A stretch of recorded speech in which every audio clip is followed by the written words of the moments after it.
১৬ বছর ধরে বাংলাদেশের ক্ষমতায় থাকা প্রধানমন্ত্রী শেখ হাসিনার শাসনের অবসান ঘটেছে।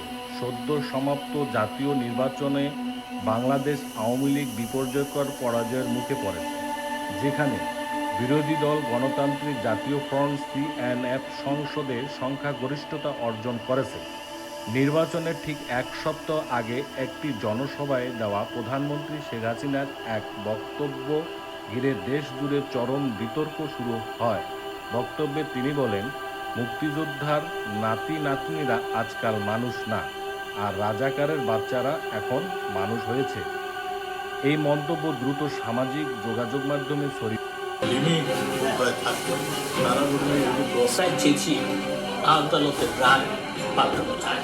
পড়ে এবং ব্যাপক প্রতিক্রিয়ার জন্ম দেয়। মুক্তিযোদ্ধা পরিবারের সদস্যরা এবং সাধারণ জনগণের বড় একটি অংশ এতে ক্ষুব্ধ প্রক্রিয়া জানায়। অনেকে একে মুক্তিযুদ্ধের চেতনার বিরুদ্ধে এক প্রকার অবমাননা বলে অভিহিত করেছেন। সামাজিক আন্দোলনে ও ছাত্রদের প্রতিবাদে উত্তাল হয়ে ওঠে ঢাকা বিশ্ববিদ্যালয়ের রাজশাহী। এইখানে দ্বন্দ্বটা সৃষ্টি করে, এটা একটা ট্যাকটিক। তার মানে কি মুক্তিযুদ্ধের সন্তান নাতিপুতিরা কেউ মেধাবী না, যত রাজাকার বাচ্চারা নাতিপুতি হলো মেধাবী, তাই না?